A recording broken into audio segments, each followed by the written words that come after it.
चलिए 2 प्रश्न और देखते हैं। प्रश्न 2, प्रश्न 1 हो गया, प्रश्न 2 देखते हैं। आकृति में रेखा P समांतर रेखा Q है। देखिए P और Q दोनों आपस में समांतर है।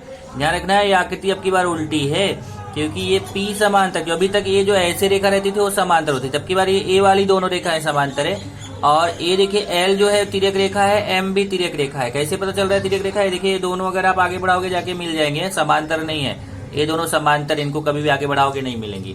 कोण P और कोण Q समांतर है, कोण L और कोण M कैसी रेखाएं हैं? तिर्यक रेखाएं हैं। तो कोण A B C D ये चारों कोण निकालना है। यहाँ पे कुछ कोण अपने को डायग्राम में दिए गए हैं। ये देखिए जैसे अभी ये 110 दिया, ये A वाला कोण निकालना है। तो आप क्या करिए, ये दोनों समांतर रेखाएं हैं, ध्यान से देखना।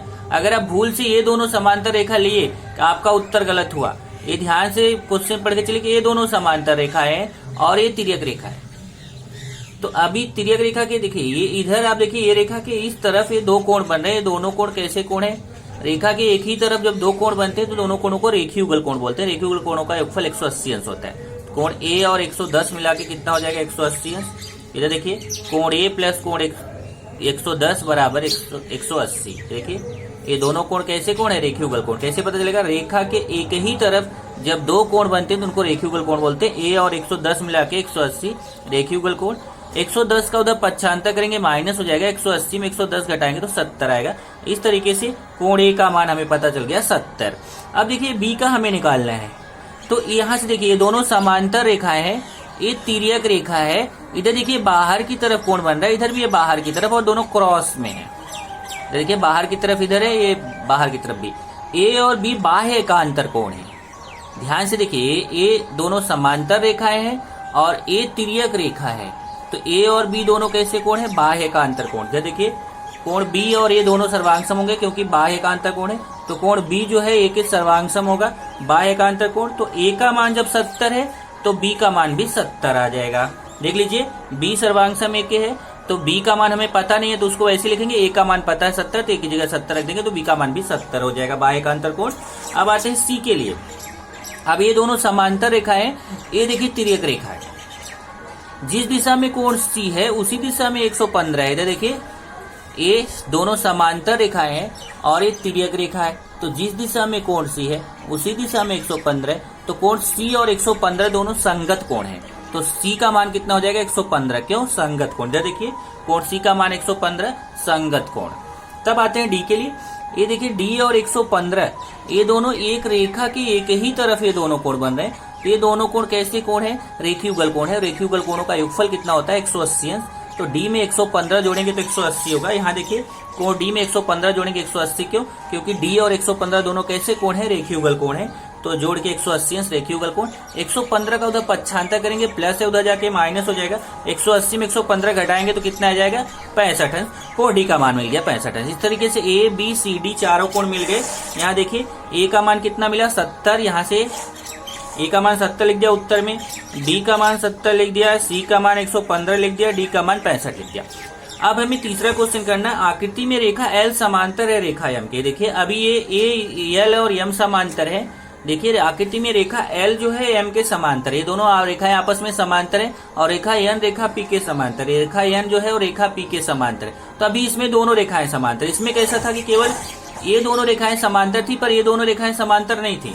इसमें कैसा है देखिए, आपको फायदा हो गया, इसमें ज्यादा टेंशन नहीं है। ये दोनों रेखाएं भी आपस में समांतर है, ये दोनों रेखाएं भी आपस में समांतर है। और यहाँ 45 अंश दिया है और बाकी आपको A B C निकालना है, मतलब एक कोण A कोण B कोण C निकालना है। अब इसमें प्रॉब्लम ये हो रहा है कि कोण A का कोण A का भी 45 से कोई संबंध नहीं है, B का भी 45 से कोई संबंध नहीं है, C का भी डायरेक्ट संबंध नहीं है। तब हम क्या करेंगे, यहाँ पे एक नया दोस्त खोजेंगे। अब वो नया दोस्त आप यहाँ खोज सकते हो, यहाँ खोज सकते हो, यहाँ खोज सकते हो, कहीं पे देखिए यहाँ दोस्त लीजिए, चाहे यहाँ लीजिए, चाहे यहाँ लीजिए, चाहे यहाँ लीजिए, कहीं पे भी दोस्त ले सकते हैं। मान लो मैंने यहाँ पे ले लिया चलो x, यहाँ एक कोण हमने क्या ले लिया x। तो अभी देखिए ये x का मान 45 अंश होगा। क्यों? क्योंकि जिस दिशा में कोण x है उसी दिशा में 45 है। देखिए x और 45 दोनों एक ही दिशा में, तो दोनों संगत कोण है। तो पहले आप लिखेंगे कि आकृति में माना कोण x है ये देखिए आकृति में कोण x को मानेंगे। अब कोण x कितना होगा 45 अंश, क्यों देख लीजिए संगत कोण, क्योंकि ये 45 हो तो भी 45 होगा, तो आप लिखेंगे इसलिए कोण x बराबर 45 अंश, ब्रैकेट में लिखेंगे संगत कोण। चलो एक मिल गया x का मान 45। तो जब x का मान 45 हो गया तो हम a का मान निकाल सकते हैं। कैसे, देखिए ये दोनों कोण रेखा के एक ही तरफ ये दोनों कोण बन रहे हैं। तो दोनों कोण कैसे हैं, ये रेखा है, इस रेखा के एक ही तरफ ये दोनों कोण बन रहे हैं। दोनों कोण रेखीय उगल कोण है, तो इन कोणों का योगफल 180 अंश होगा। तो आप लिखेंगे क्योंकि कोण a प्लस कोण x बराबर 180 अंश, ब्रैकेट में लिखेंगे रेखीय युगल कोण।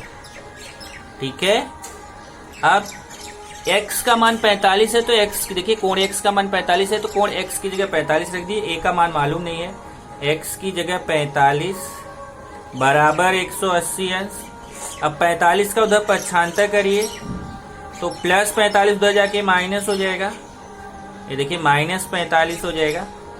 और 180 में 45 आप माइनस कर ही लोगे, कितना आता है 135 अंश।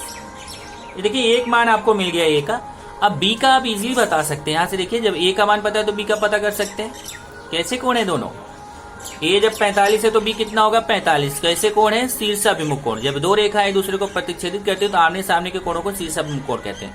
तो ये इसका शीर्षाभिमुख कोण है तो कोण a 45 है तो कोण b भी 45 अंश होगा। आप यहीं पे लिख सकते हैं, ये देखिए मैं यहीं पे लिख देता हूं, कोण b सर्वांगसम कोण a, ब्रैकेट में लिख देंगे शीर्षाभिमुख कोण, शीर्षाभिमुख कोण। ठीक है, इसलिए कोण b का मान भी आ जाएगा कितना, जितना कोण a का है। कोण a का 45 है तो b का मान भी कितना हो जाएगा 45।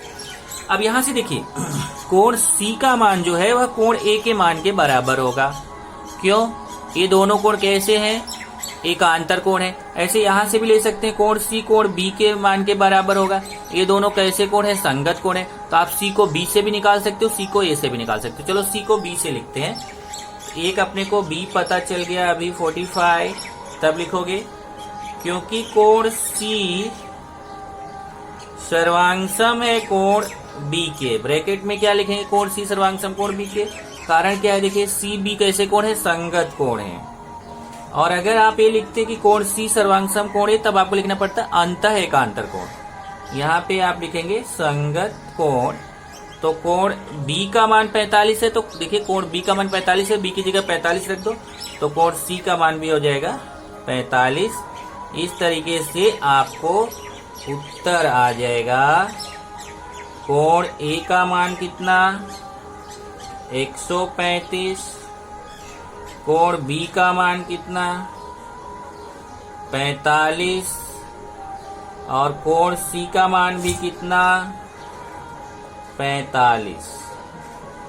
कोण ए का मान 100 देख लीजिए, कोण ए का मान 135, कोण बी का मान 45 और कोण सी का मान भी 45। इस तरीके से आज हम लोगों ने 3 प्रश्न कर लिया।